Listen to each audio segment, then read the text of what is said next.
Lesson 8.5, Systems, Word Problems. Whenever you're given a word problem and you think that you can set up a system, you need to first read the problem carefully. Make sure you know what they tell you and what you're looking for.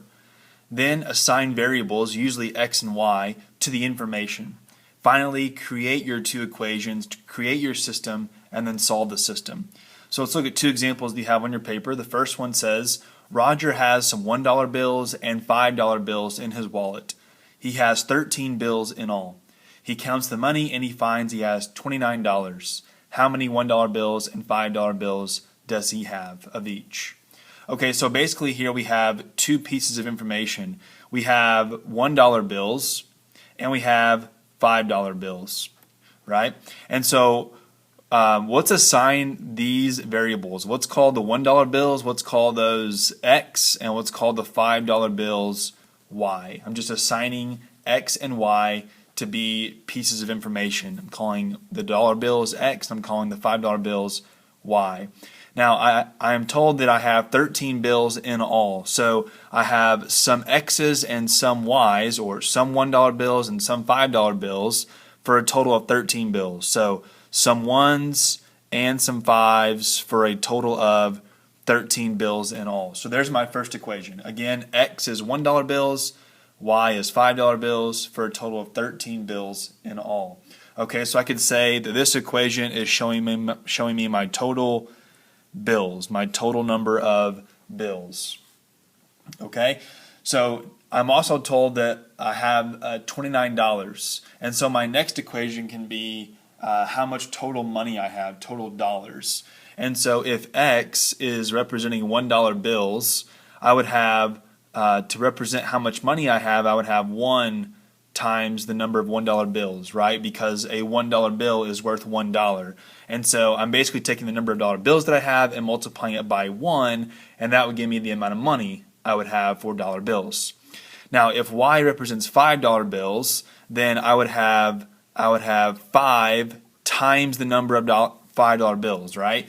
If you had like 3 $5 bills, you would have 3 times 5. Or if you had 5 $5 bills, you would have 5 times 5. And that would tell you the amount of money that you had in $5 bills. Okay, so I have some number of $1 bills plus some number of $5 bills for a total of $29.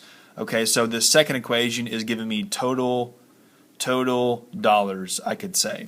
Okay, so there's my system. I have two equations that are working together. One tells me the total bills, the other tells me the total dollars.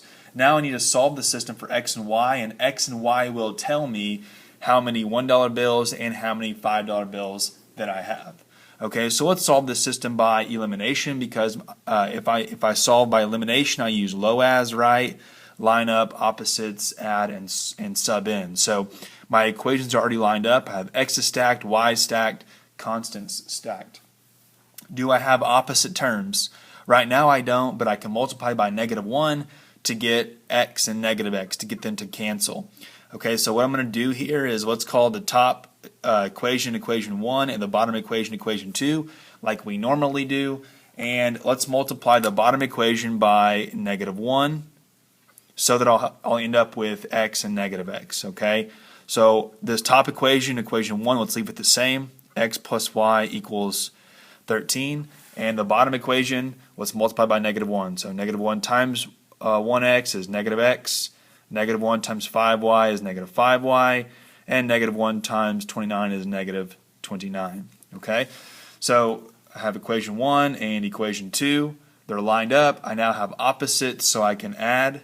I'm going to add these, so x's will eliminate because x and -X cancels. Y plus -5y, that's -4y, is equal to 13 minus 29, that's -16. Solve for y by dividing by -4, and so y is equal to 4. Now remember, what is y? What did I assign y to be? I assigned y to be $5 bills. So I have four $5 bills.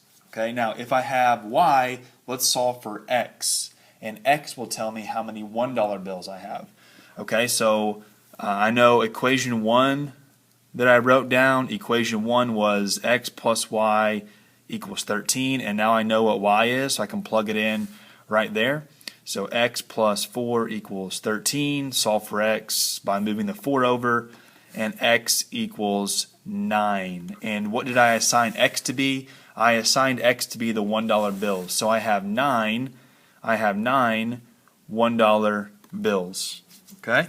So now I know the number of $5 bills I have. I have 4 $5 bills and 9 $1 bills. So I can check here. If I have 13 bills total, does this make sense? If I have 4 $5 bills and 9 $1 bills, well, 4 plus 9, that's 13, right? So I have 13 total bills.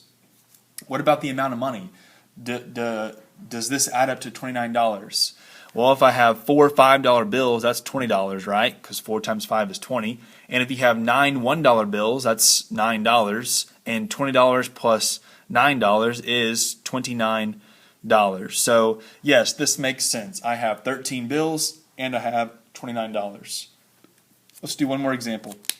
Example 2 says the sum of two numbers is 2 and their difference is 4. What are the two numbers? Okay, so this is example 2. I got to know what sum means. Sum, of course, means I'm adding two numbers together, right? So if I add some number x plus some number y, their sum will be equal to 2. So there's my first equation, right? I have the sum of two numbers is equal to 2, and their difference, the difference of these two numbers, and difference means subtract.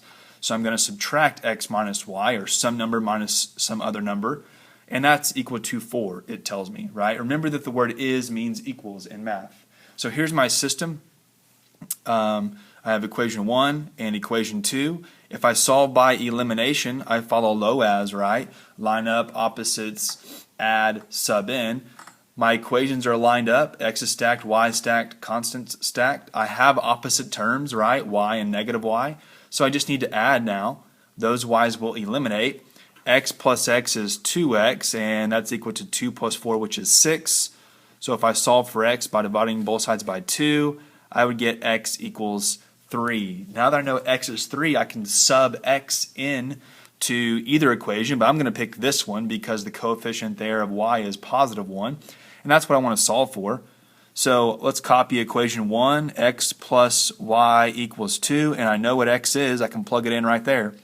So 3 plus y equals 2, move 3 to the other side, and y will equal 2 minus 3, which is negative 1. Okay, so now I have my two numbers here. I have negative 3 and negative 1. Let's check and see. Is their sum 2? Well, sum means add, right? So let's add these two numbers together. If I add 3 plus negative 1, yep, that's 2, so that's good. Is their difference 4, though? Well, let's subtract them.